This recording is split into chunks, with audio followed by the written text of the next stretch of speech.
Thank you. Thank you so much, Kenyette. That was really lovely. And I wish we hadn't done the bio and you had just continued, because you would have done a much better job than my typing, so thank you. So I want to really just start by my gratitude for being invited to speak to you all today. Resilience has been an organization that does the work that's closest to my heart, and I'm just so honored to be asked. I also want to thank you for the art that you showed us. Part of trauma and recovery from trauma is narrative, but not everybody can use words, right? Not everybody can write stories or tell that narrative verbally, and that art speaks and allows people to do that work. So thank you for showing us that. And then my final thank you is to just all of the Resilience staff, Amy O'Keefe, Crystal, thank you for inviting me, Aaron, and just everybody who has made this tonight happen. This is my second in-person talk, and so it's quite moving to have people together for something so important. So my last thank you. It's not my last thank you. So as was mentioned, one of the places that I work is a University of Chicago. And in academia, what's kind of a normal cadence is to present a problem, right? Talk a lot about a problem. And then if there's time, right, maybe you'll talk about some solutions, right? I don't like that. I don't want to do that anymore, right? Because a lot of who I work with, my clients, are young girls and young women, right?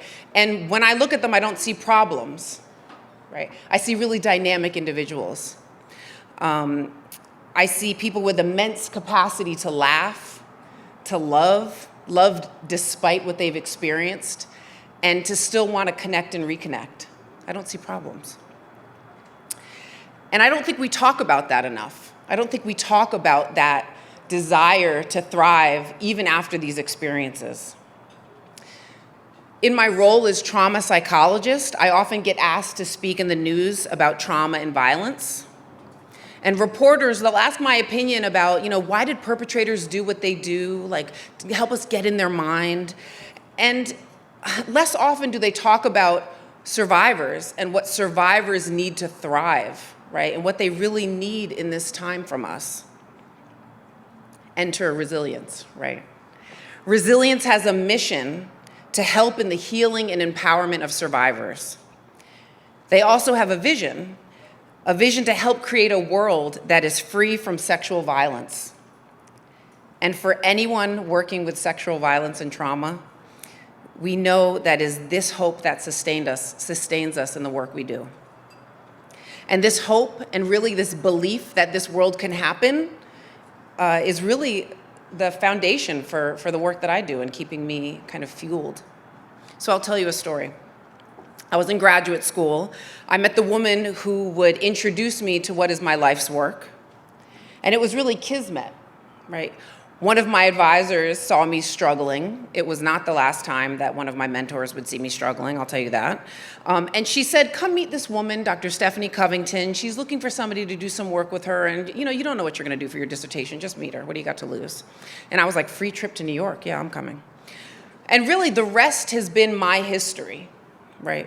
Dr. Covington taught me about the insidious nature of trauma, how gender and race intersect to impact some communities uniquely and disproportionately. She also taught me how to create environments with safety, collaboration, choice, and empowerment, tenets of trauma-informed care, if anybody knows anything about that, and to be therapeutic to those people who have experienced trauma in their lives. But I really have to say that one of the most important lessons that she ever taught me, she never said a word.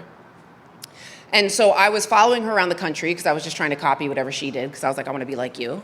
And so I was at a days-long conference, a workshop. We were doing lots of interactive activities. There were people, social workers, healthcare administrators, clinicians, admin, just lots of people, probation officers. And so over the course of the day, we got to know each other pretty well because we were doing these interactive activities. And what I started to realize that the people that I was talking with and sharing it in small groups, most of them were survivors, right? So I was in this space working to make services, make what people did, make institutions healthier for survivors of trauma, and these were the survivors themselves. right? So they had done the work so that they wanted to show up and improve services for girls and women. And that lesson, more than anything else, was powerful for me. Seeing recovery that early in my career was life-changing, and it really changed the course of what I do. And because like I said, I have a clinical role as well. It's common for my clients, I don't know if anybody, has been in therapy or if anybody's a therapist and has worked with people, but generally in the beginning, at the start of therapy, it's not uncommon for clients to say, like, is this gonna help? Like, what is this really, you're asking me to do a lot of work. What really is, what does recovery really mean? Like, how is this worth it? And because of my experience, I can honestly say I'm a believer in change, thriving, recovery after trauma. Because I've seen it and I saw it from the start. But many fears are hard to let go of. And many survivors seek assurance that disclosure, treatment, or even reconnection with others will be worth it. And much of that reticence is rooted in false narratives about sexual violence and trauma that impacts the ways that we treat sexual assault survivors. We call children prostitutes, call them fast, we don't believe them. We cringe at their disclosure. We shut our ears because of our own unhealed abuse. Some of us even fear holding perpetrators accountable because of what that means and how vulnerable we may feel to our past misdeeds. A 15-year-old girl once told me in my practice, she said she was scared to press charges against her perpetrator because she didn't want the news and the media to show up at her house and make her life miserable. Likely because of who she was and who her perpetrator wasn't, that wasn't really gonna happen, right? But the message that she had received was clear, that if you attempt to hold your perpetrator accountable, it is your life that will be made miserable, right? A once loved Chicago R&B artist is now in prison. That's certainly something to applaud. That's certainly something to applaud, especially because it's the result of the tireless work of people like Kenyette, Oronike, Dream. But we cannot forget that for decades, he and others were victimizing people in plain sight. We cannot let up. We cannot forget that while he is in prison, the myths about rape, the criminalization of Black girls, and the adultification of our youth are free to run havoc. We cannot let up. Out of every 1,000 rapes, only 5 will be prosecuted. 8 out of 10 rapes are committed by someone known to the survivor. And 3 out of 4 sexual assaults go unreported. We cannot make Resilience's vision a reality existing in isolation and working in silos. We must do it together, supporting each other. I'm a relational psychologist, and what that means is that I root my work in a theory called relational cultural theory.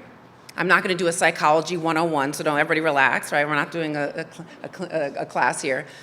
But the long and short of it is that this theory, and what I believe, why I love it so much, is that a take-home is that we thrive in connection and we struggle in disconnection, right? And Angela Davis said, it is in collectivities that we find reservoirs of hope and optimism.